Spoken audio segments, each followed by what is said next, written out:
La France et la Russie, c'est presque la même chose. C'est presque Europe. C'est presque frères et sœurs. C'est presque sœurs et sœurs. C'est presque frères et frères. Et pourtant, on est très différents.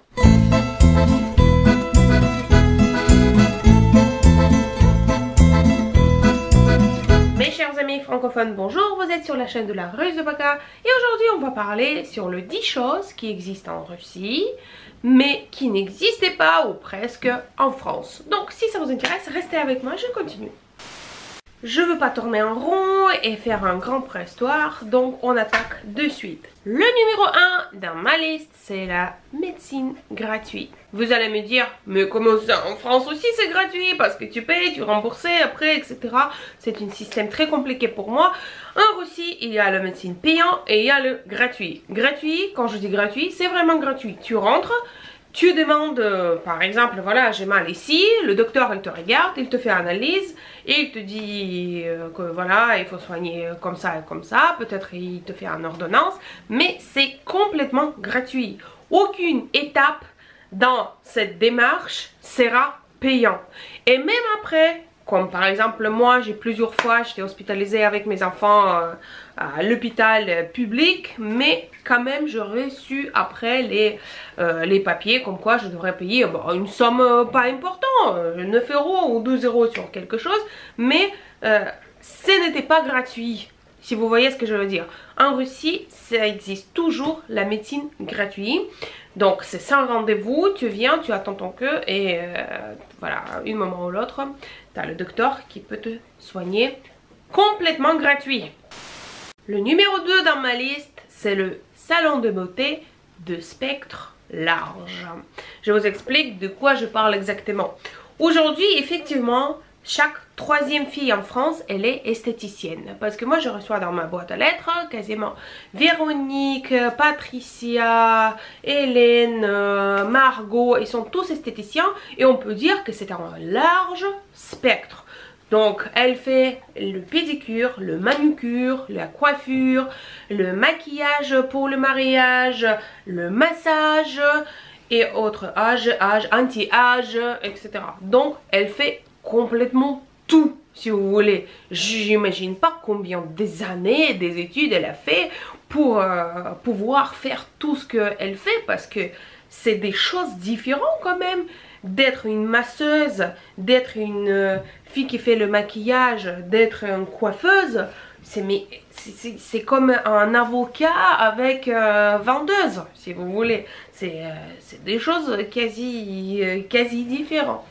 Mais aujourd'hui, tous ces esthéticiens, ils font tout. C'est pour ça, je pense, le service, il est, excusez-moi, mais vraiment nul. Par contre, quand tu vas au salon de beauté, tout ce qu'il peut te proposer pour soigner ta visage, c'est, donc ça s'appelle aujourd'hui gentiment escalade Amazonie, escapade je sais pas quoi, donc que les mots. Mais sinon, en effet, tu t'allonges et il te met un peu de la crème, un peu de massage sur le visage et voilà, le soin est fini, 120 € libre. Pareil, manicure, pédicure, en fait, ils font beaucoup de choses, mais si on veut aller plus profondément dans les idées de ce qu'elle fait, en fait, il n'y a rien à proposer. En Russie, les salons de beauté de large spectre, tu rentres dedans, tu peux demander de te changer dans la journée. Je veux dire, ils vont te coiffer, c'est une personne, pour chaque service proposé, ça va être quelqu'un qui était formé pour ce qu'il fait. Je veux dire que dans le salon de beauté, tu peux augmenter la poitrine, enlever le grain de beauté, faire le laser, faire le peeling, mettre les fils qui va tenir ta visage, etc. Et tout ça dans un salon, si vous voulez. C'est ça ce qu'on appelle le large spectre. Donc tu rentres, il t'a tout d'un coup.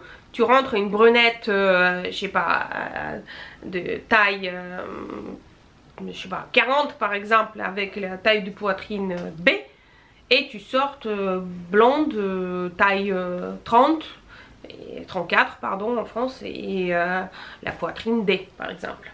Voilà, donc ça c'était la chose numéro 2 qui n'existait pas en France. Le numéro 3 dans notre petite liste de différences, ça va être le double porte. Et oui, quasiment tous les appartements, ils possèdent le double porte. Donc, je veux dire, tu as les clés pour la première porte avec normalement 2 clés pour ouverture. Donc, tu ouvres un haut, tu ouvres un bas, après tu tires quelque chose, tu ouvres une porte et bam, bam, bam, il y a la deuxième porte. Quasiment chaque appartement à Moscou il possède 2 portes. Dans les petites villes, c'est peut-être plus rarement, mais moi je dirais que quand même double porte, c'est beaucoup plus, j'ai vu en Russie, qu'en France. La chose numéro 4. Pas de nom de famille sur les boîtes à lettres, ni sur le sonnette, mais nulle part, parce que nous, on vit discrètement. Pourquoi, par exemple, tu devrais mettre le nom de famille sur une adresse comme quoi, par exemple, rue Napoléon, maison numéro 40, appartement numéro 30. C'est tout à fait compréhensible pourquoi il faut mettre le nom de famille. Moi, je pense que ça vient de discrétion. Mais après, je n'ai qu'une idée, peut-être je n'ai pas raison, mais il n'y a pas du nom de famille sur le boîte de lettres. Ni sur la maison, ni sur les appartements, mais nulle part. Il y a adresse, mais il n'y a pas de nom de famille. Par contre, attention, si vous envoyez le lettre ou un colis, il faut quand même mentionner le nom de famille, le prénom et le otchestva. J'ai déjà expliqué qu'est-ce que c'est dans une de mes vidéos. Numéro 5. Les filles en talons. Je dis pas qu'il n'y a pas les filles en talons en France, ça existe vraiment. Parfois, quand je vais me promener sur Croisette, surtout pendant le festival de Cannes, sont tous en talons. Voilà. Mais que pour les grands événements. Ici, je vois que les filles, les femmes, ils préfèrent le confort. Donc, ils vont aller au travail en basket ou peut-être un talon de 2-3 cm. Comme ça. En Russie, tous les filles qui portent à peu près 11 cm de talons. Tous. Mon mari, pour la première fois, quand il est allé à Moscou, il m'a dit « Je pense que c'est une caméra cachée. Il fait -15. La fille elle se promène avec une bière et un talon comme ça. Attention, sur les... comment ça s'appelle? Sur la neige, sur la glace, etc. Et oui, les talons, les femmes russes, elles portent quasiment tout le temps parce que pour nous, c'est un élément d'élégance. Attention, faites pas comparaison avec moi parce que je ne vis plus en Russie et aussi je préfère les baskets pour pousser la poussette et pour se promener sur les rues, etc. D'ailleurs, une petite remarque, beaucoup des filles russes qui déménageaient en France, surtout sur Côte d'Azur, qui est descendu de ses talons et dit c'est pas possible ici de marcher en talons parce que tout est comme ça. C'est les Alpes-Maritimes. Le numéro 6, c'est la vente des cigarettes dans le supermarché. Et oui, il n'y a pas de cigarettes ici dans les supermarchés. Il faut aller au tabac et vaut mieux avant 19 h. Au plupart de magasins et en Russie, tu peux acheter les cigarettes dans le supermarché à 2 h du matin par exemple. Voilà, tu as fait tes achats, le pain, les cives, la viande, etc. Et à la caisse, tu demandes un paquet ou 2 de cigarettes si tu as besoin. Moi, pour la première fois, quand je suis arrivée en France, on était à Paris, j'attendais le check-in dans mon hôtel et je dis, ah bah tiens, je vais aller chercher un paquet de clopes. Boum. Je suis rentrée dans le magasin et je demandais, et les filles faisaient les yeux tout ronds comme 5 roubles. Cigarette ici? Ah non, je sais pas, j'ai peut-être là-bas, etc. Donc, j'ai pas fumé ces jours-ci parce que je n'ai pas trouvé les cigarettes avant que j'ai compris que c'est dans les magasins de tabac. Je n'ai pas dit que c'est mieux ou c'est mauvais, c'est juste comme ça, c'est la différence. D'ailleurs, je fume pas depuis 1 an et demi, donc je n'ai rien en bol où on peut l'acheter. Ah d'ailleurs, pour ne pas y aller plus loin, donc le numéro 7, c'est les kiosques. Les kiosques. Les kiosques, aujourd'hui j'ai vu en France, il y en a des kiosques qui sont au bord de mer. Effectivement, j'ai vu. Mais comme ça, quand tu marches dans la rue par exemple, et là tu as soif, tu fais comment? Tu es obligé de trouver ou un petit magasin tout petit magasin, un petit casino, quelque chose, ou tu devrais y rendre dans le supermarché ou dans une bar par exemple. Mais comme ça, d'y aller trouver par exemple dans une kiosque une bouteille d'eau, c'est pas possible. D'ailleurs qu'en Russie, les kiosques sont presque partout. Dans ces kiosques, il y a tout. Les cigarettes, les bières, l'eau, parfois il y a de lessive, il y en a tout. Vous savez, c'est quelque chose que tu peux avoir besoin là, directement, là maintenant. Les préservatifs, les tampons, les cigarettes, les boissons, les chewing-gums par exemple. Donc moi je trouve que c'est assez confort et c'est dommage que ça n'existait pas ça en France et tu devrais parfois prendre la voiture pour aller chercher le pain. Le numéro 8, it's the life 24 hours. Ici, ça n'existait pas la vie de nuit par exemple. Oui effectivement il y a les boîtes de nuit etc. Mais imaginez-vous, aujourd'hui par exemple vous sortez de votre maison à 2 h du matin. Qu'est-ce que vous avez comme possibilité? Boîte de nuit presque fermée, vers 2 h du matin d'ailleurs. Un jour on est passé la nuit à Cannes et c'est à 2 h du matin on est fini dans une boîte de nuit et après on est allé dans une club qui s'appelle le 7. D'ailleurs je pense que c'est là-bas c'est tous ces gens qui n'étaient pas acceptés quelque part, donc c'était un peu terrible. À Moscou, je parle de Moscou, Saint-Pétersbourg et d'autres grandes villes, donc on ne touche pas aujourd'hui les villages. Vous pouvez par exemple à 2 h du matin sortir et de dire ah bah tiens je vais aller à la poste pour envoyer le colis. Et ben après je vais y aller voir mon copain qui dort pas. On va faire le business lunch. Donc vous appelez à une bar par exemple et tu servez nous business lunch dans 20 minutes par exemple. Et ce sera fait. Après vous pouvez demander une soupe à 2 h 30 par exemple. Parce que le service c'est 24 pas 24. Je ne sais pas si c'est bien ou pas. Je constate en fait. Les deux dernières choses un peu piquantes. Donc attention. Le numéro 9 c'est l'école de sexe. Et oui effectivement c'est de ce dont je veux parler. C'est ce que je prononce.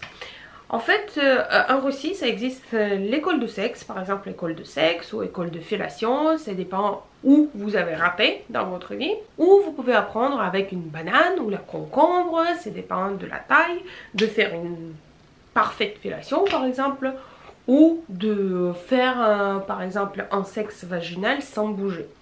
Voilà, en France, je n'ai jamais vu des choses comme ça. Peut-être il y a quelque part sur internet, mais par contre chez nous c'est les écoles physiques et qui a de succès si vous voulez. Donc si vous voulez je peux vous donner quelques liens sur les écoles comme ça. Donc si vous avez besoin quel que soit comme information pour ça, ou si vous avez raté quelque part dans votre vie, vous pouvez y aller et apprendre chez les professionnels. Et la dernière chose, numéro 10, c'est les saunas. Mais oui, vous pouvez dire, non, on a les hammams, on a des, je sais pas, saunas, même à Fitline, nous avons aussi, si vous voulez. Mais celle que nous avons en Russie, ce n'est pas ce que vous imaginez. Par exemple, le sauna, en Russie, c'est un complexe où vous pouvez faire tout d'un coup. Quand je dis tout d'un coup, c'est-à-dire se reposer votre corps complètement. Le sauna, il compose une hammam plus une banya. Si vous savez qu'est-ce que c'est pas un hammam, c'est le sauna sec où vous pouvez ajouter par exemple l'eau avec huile essentielle et donc respirer ces huiles essentielles. Également, vous pouvez demander manger dedans. Donc c'est restauration sur place et après le sauna vous mangez et vous pouvez profiter de la grande piscine. Mais ce n'est pas tout. Dans le sauna, également vous pouvez demander les services extra comme massage et les filles. Et oui, effectivement, c'est comme ça, vous pouvez demander un massage professionnel avec le venik. Si vous savez qu'est-ce que c'est un petit bouquet de bois de bouleau par exemple qui vous fait le massage dans le sauna. Après vous allez dans la piscine froide, après vous mangez parce que la restauration est sur place et après vous demandez une massage par exemple, il y a une masseuse qui vient professionnelle qui vous masse etc. Et après vous demandez une fille et un mec ou une femme qui vient avec 10 ou 15 filles pour choisir celle avec qui vous voulez rester. Bien sûr qu'en toute discrétion, ce n'est pas officiel, mais ça existe. Donc aujourd'hui, quand une femme elle dit par exemple mon mari il était en sauna, c'est-à-dire oh là là là là, il y a une grande discussion où il y a quelque chose à raconter. Aussi c'est sauna et c'est les gars qui font le business, ils utilisent ça pour se reposer là-bas avec les filles et discuter tranquillement de business sans que les femmes les dérangent. Voilà, ça existe, les petites 10 choses que je voulais partager aujourd'hui avec vous. Si vous voulez me soutenir, pouce bleu ça suffit. Si vous voulez pas, pouce bas, ça aussi ça aide quand même. Tous les commentaires sont bienvenus. Si vous avez des questions ou de propositions d'une de mes prochaines vidéos, c'est bienvenu dans les commentaires. Et là aujourd'hui, ça sera tout. Je vous souhaite une excellente journée, semaine, soirée. Ça dépend quand vous me regardez. C'était la Russe de Paka. Et moi je veux dire Paka en russe, c'est-à-dire ciao.